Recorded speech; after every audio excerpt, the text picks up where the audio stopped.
Hello नमस्कार साथियों, स्वागत है।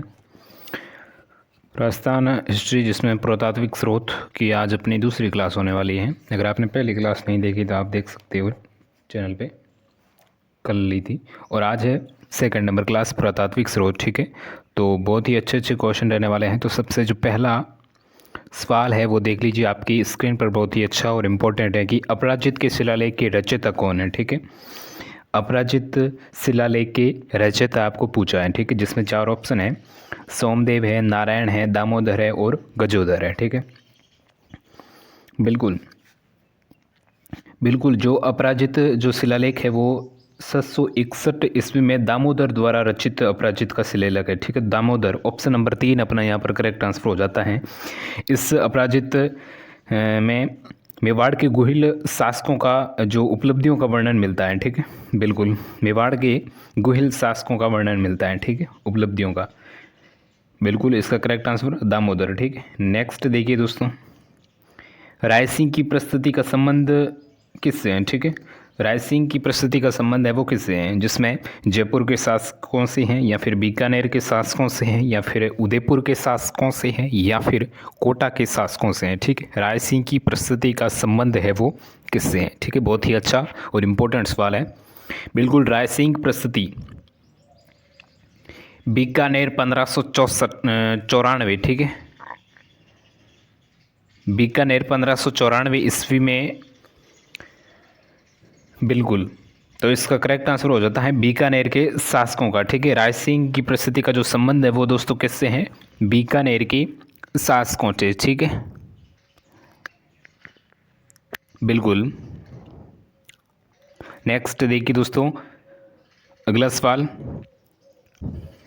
कौन सा मंडोर के प्रतिहार के इतिहास की जानकारी देता है। ठीक है, कौन सा जो अभिलेख है वो मंडोर के प्रतिहारों के इतिहास की जानकारी देता है, जिसमें सांबोली है, घटियाला का अभिलेख है, बीजापुर का अभिलेख है या फिर अरथुना का अभिलेख है। ठीक है, जो कौन सा अभिलेख है वो मंडोर के प्रतिहारों के इतिहास की जानकारी उपलब्ध करवाता है या फिर देता है। ठीक है, तो बिल्कुल इसमें जो करेक्ट आंसर हो जाता है तो वो हो जाता है दोस्तों ऑप्शन नंबर 2 घटियाला अभिलेख। ठीक है, घटियाला अभिलेख है जो करेक्ट आंसर हो जाता है, जो कि बिल्कुल 861 का है। ठीक है, 861 ईस्वी का है। ठीक है, बिल्कुल, जो कि जोधपुर के घटियाला में एक स्तंभ पर उत्कीर्ण है। ठीक है, नेक्स्ट देखिए दोस्तों, घटियाला शिलालेख किस भाषा में लिखा गया है। बहुत ही अच्छा और इम्पोर्टेंट सवाल है। जो घटियाला शिलालेख है वो किस भाषा में लिखा गया है। ठीक है, जिसमें फारसी है, संस्कृत है, हिंदी है और मारवाड़ी है। ठीक है, तो बिल्कुल जो घटियाला शिलालेख है वो किस भाषा का है, तो बिल्कुल ये दोस्तों है संस्कृत भाषा का। ठीक है, संस्कृत है जो अपना यहाँ पर करेक्ट आंसर हो जाता है, संस्कृत भाषा का। ठीक है, घटियाला शिलालेख है, बिल्कुल ये संस्कृत व प्राकृत दोनों भाषा का है। ठीक है, नेक्स्ट देखिए दोस्तों, वह अभिलेख जो प्रतिहार शासकों के कुकड़, बिल्कुल कुकुक के आभीरों पर विजय का दावा करता है। ठीक है, बहुत ही अच्छा सवाल है। वह अभिलेख कौन सा है जो प्रतिहार शासकों पर कुकुक, ठीक है, कुकुक के अभीरों पर विजय का दावा करता है, तो वह कौन सा अभिलेख हो जाता है, बिल्कुल वह हो जाता है घटियाला। ठीक है, घटियाला अपना यहाँ पर करेक्ट आंसर हो जाता है। नेक्स्ट देखिए दोस्तों, घटियाला प्राकृत अभिलेख किस शासक से संबंधित है। ठीक है, जो घटियाला जो प्राकृत अभिलेख है वो किस शासक से संबंधित हैं, प्रतिहार कुकुक या फिर प्रतिहार दद्द या फिर प्रतिहार वत्सराज या फिर प्रतिहार नागभट्ट। ठीक है, तो बिल्कुल यहाँ पर करेक्ट आंसर हो जाता है प्रतिहार ककुक।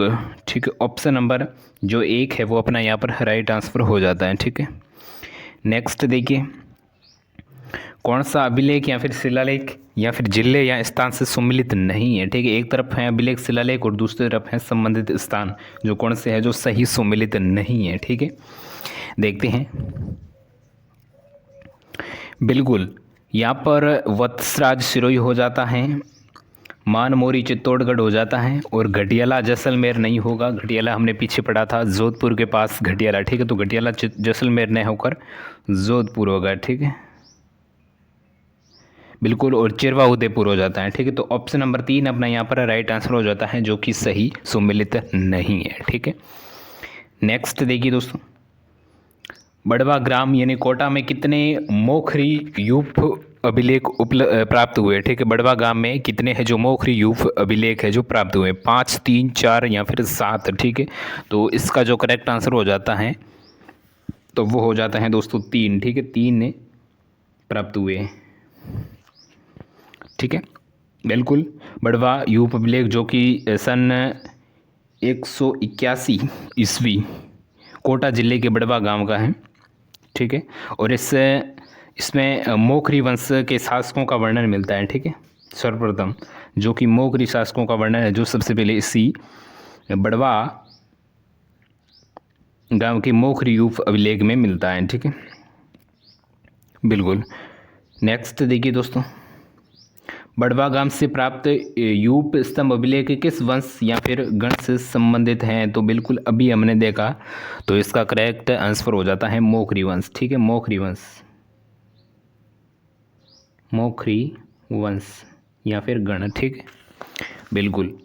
नेक्स्ट देखिए, राजस्थान में वैष्णव संप्रदाय की उपस्थिति के साक्ष्य देता है कौन सा अभिलेख, जिसमें कनुस्वा अभिलेख है, बरनाला अभिलेख है, हर्षनाथ मंदिर की प्रसिद्धि है या फिर आहड़ अभिलेख है। ठीक है, कौन सा जो अभिलेख है जो कि वैष्णव संप्रदाय की उपस्थिति का साक्ष्य देता है। ठीक है, तो बिल्कुल यहाँ पर जो करेक्ट आंसर हो जाता है तो वो हो जाता है बरनाला, बरनाला का अभिलेख। ठीक है, बरनाला का अभिलेख ऑप्शन नंबर 2 है चोपड़ा, यहाँ पर करेक्ट आंसर हो जाता है, जो कि जयपुर 278 ईस्वी का है। ठीक है, 278 ईस्वी के अंत में विष्णु भगवान की है जो इसमें वंदना का वर्णन है जो मिलता है। ठीक है, बिल्कुल ये जयपुर का है। ठीक है, बरनाला अभिलेख इसका राइट आंसर हो जाता है। नेक्स्ट देखिए, कुंभलगढ़ परिस्थिति के रचयिता आपको पूछा है, बहुत ही अच्छा और इंपॉर्टेंट सवाल है। इसका आंसर है जो आपको बताना है कमेंट बॉक्स में। ठीक है, कुंभलगढ़ परिस्थिति के रचयिता कौन है, जिसमें राणा सांगा है, कुंभा है या फिर कवि महेश है या फिर दीपाक है। जो भी आपको अच्छा लगे, जो भी आपको दिमाग में लगे कि ये राइट आंसर होगा, तो बताइएगा कमेंट में कि कुंभलगढ़ परिस्थिति के रचयिता कौन है, सांगा है, कुंभा है या फिर कवि महेश है या फिर दीपाक है। तो बिल्कुल कुंभलगढ़ परिस्थिति जो कि राजसमंद 1460 की है, बिल्कुल। और इसका जो प्रसिद्धिकार यानी उत्कीर्णक जो कि कवि महेश था। ठीक है, इसका जो प्रसिद्धिकार था तो वो था दोस्तों कवि महेश, इसका राइट आंसर हो जाता है। और इसमें जो प्रयुक्त लिपि है वो देवनागरी, वह इसकी जो भाषा है वो है संस्कृत। ठीक है, इसमें लिपि है तो वो है दोस्तों देवनागरी और भाषा है संस्कृत। ठीक है, किसकी, कुंभलगढ़ परिस्थिति की। ठीक है, नेक्स्ट देखिए दोस्तों, कौन से एकलिंग शिलालेख में 1488 ईस्वी का लेखक है। ठीक है, निम्न में से एकलिंग शिलालेख जो कि 1488 उसका जो लेखक है वो कौन है। ठीक है, एकलिंग शिलालेख का आपको लेखक पूछा है, जिसमें महेश्वर है, जगन्नाथ राय है, राणा कुंभा है और जगत सिंह है। ठीक है, तो इसका करेक्ट आंसर क्या होगा, बिल्कुल एकलिंग परिस्थिति ये उदयपुर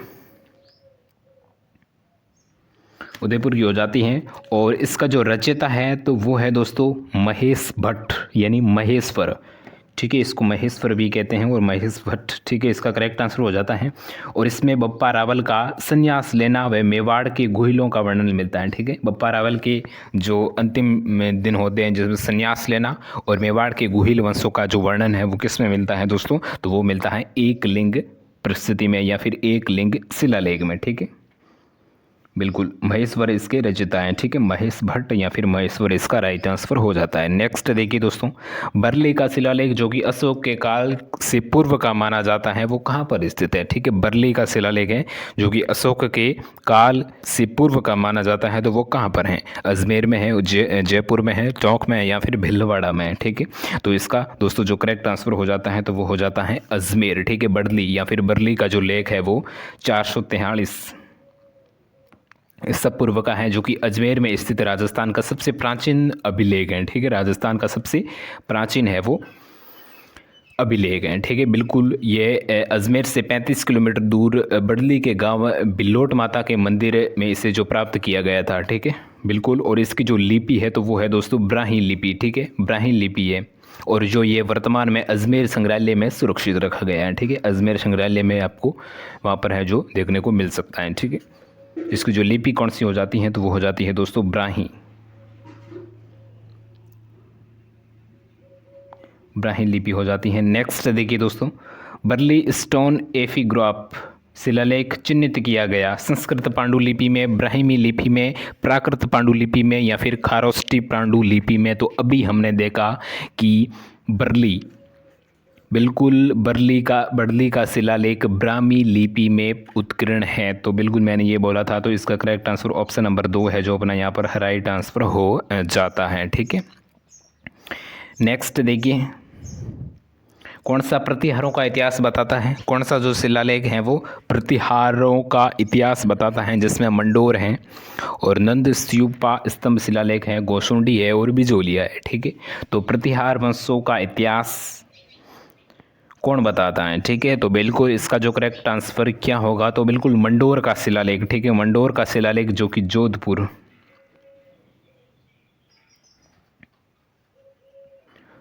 है, जो इसका करेक्ट आंसर हो जाता है मंडोर का शिलालेख। ठीक है, बिल्कुल। हाँ, नेक्स्ट देखिए, किस अभिलेख में गुर्जर प्रतिहारों को लक्ष्मण के वंशज कहा जाता है? ठीक है, किस अभिलेख में गुर्जर प्रतिहारों को लक्ष्मण के वंशज कहा गया है? ठीक है, जिसमें गटियाला है, जोधपुरा है और ग्वालियर है और दौलतपुर अभिलेख है। ठीक है, तो इसका करेक्ट आंसर होगा तो वो होगा दोस्तों ग्वालियर। ठीक है, ग्वालियर अभिलेख में गुर्जर प्रतिहार को लक्ष्मण का वंशज है जो बताया गया है। ठीक है, बिल्कुल। ग्वालियर प्रस्तुति महिर भोज प्रथम की देन है। ठीक है, महिर भोज प्रथम की देन है और इसकी जो ये संस्कृत में उत्करण है और उत्तरी ब्राह्मी लिपि उत्करण है। ठीक है, संस्कृत भाषा में और उत्तरी ब्राह्मी इसकी लिपि है। ठीक है, बिल्कुल। और इस पर कोई तिथि का अंकित नहीं हुआ है। ठीक है, बिल्कुल, इस पर कोई तिथि है जो किसी भी प्रकार की तिथि का है जो आंकलन है वो नहीं हुआ है और अनुमान के अनुसार ये 880, ठीक है, 880 के लगभग का है। ठीक है, 880 ईस्वी के लगभग का है। ठीक है, नेक्स्ट देखिए दोस्तों, हाडी रानी कर्मावती द्वारा जौहर में प्रवेश करते समय दिए गए भूमि अनुदान की जानकारी है वो कौन सा स्रोत देता है? ठीक है, हाडी रानी कर्मावती द्वारा जौहर में प्रवेश करते समय दिए गए भूमिदान की जानकारी का स्रोत कौन सा है? जिसमें पूर्व के ताम्रपत्र या फिर चौकली के ताम्रपत्र या फिर रणकपुर प्रस्तुति या फिर चिरवे का शिलालेख। ठीक है दोस्तों, इसका जो करेक्ट आंसर होगा तो वो होगा पूर्व का ताम्रपत्र। ठीक है, ऑप्शन नंबर 1 इसका राइट आंसर हो जाता है जो कि 1535 का है। ठीक है, 1535 ईस्वी इसका करेक्ट आंसर हो जाता है। बिल्कुल, यह ताम्रपत्र बहादुर शाह के चित्तौड़ पर आक्रमण के दौरान राजपूत स्त्रियों के दौरान अपने सतीत्व की रक्षा के लिए जौहर में प्रवेश की जो घटना है वो बताता है और इससे ये भी ज्ञात होता है कि हाडी रानी कर्मावती ने जौहर में प्रवेश करते समय भूमि अनुदान किया था। ठीक है, बिल्कुल, इसकी जो जानकारी है वो पूर्व के ताम्रपत्र में मिलती है। ठीक है, नेक्स्ट देखिए दोस्तों, किसानों से वसूल की जाने वाली विविध लाग बागों का उल्लेख किस में प्राप्त होता है? ठीक है, किसानों से वसूल की जाने वाली विविध लाग बागों का उल्लेख है वो किस में प्राप्त होता है? जिसमें बिल्कुल पुर ताम्रपत्र है, चिकली ताम्रपत्र है, खेरोदा है और आहड़ ताम्रपत्र है। ठीक है, तो इसका जो करेक्ट आंसर हो जाता है तो वो हो जाता है दोस्तों ऑप्शन नंबर 2 चिकली ताम्रपत्र। ठीक है, चिकली है जो इसका करेक्ट आंसर हो जाता है, 1483 का है और इसमें किसानों से वसूल की जाने वाली विविध लगान है जो बागों का है जो पता है जो चलता है। ठीक है, नेक्स्ट देखिए दोस्तों, बिल्कुल, पाशुपात संप्रदाय से संबंधित गुरु विश्व रूप का उल्लेख मिलता है। ठीक है, पाशुपत संप्रदाय से संबंधित गुरु विश्व रूप का उल्लेख है वो मिलता है हर्ष पर्वत शिलालेख या फिर रणकपुर प्रस्तुति या फिर बिजोलिया अभिलेख या फिर सारणेश्वर प्रस्तुति। ठीक है, तो इसका करेक्ट आंसर होगा तो वो होगा दोस्तों हर्ष पर्वत शिलालेख। बिल्कुल, 975 हर्ष पर्वत शिलालेख जो कि सीकर, ठीक है, हर्षनाथ सीकर के मंदिर की ये प्रस्तुति है। बिल्कुल, और इसमें हर्षनाथ मंदिर का निर्माण अल्लट द्वारा किए जाने का वर्णन मिलता है। ठीक है, नेक्स्ट देखिए दोस्तों, महाराणा कुंभा के समय प्राचीनतम ज्ञात अभिलेख जो कि विक्रम संवत 1490 प्राप्त होता है तो ग्राम पूछा है आपको, जिसमें मासा से या फिर दुलेव से या फिर सिंघोली से या फिर पदरड़ा से। ठीक है, पदरड़ा से, तो इसका राइट आंसर बिल्कुल पदराड़ा इसका राइट आंसर हो जाता है, पदराड़ा। ठीक है, ऑप्शन नंबर 4 है जो करेक्ट आंसर हो जाता है, पदराड़ा। ठीक है, और ये थी आज की अपनी क्लास, बहुत ही अच्छी और इम्पोर्टेंट। अगर आपको अच्छी लगी है तो क्लास को लाइक, और अभी तक आपने चैनल को सब्सक्राइब नहीं किया तो सब्सक्राइब कर लीजिएगा। हम मिलते हैं इसकी नेक्स्ट क्लास में।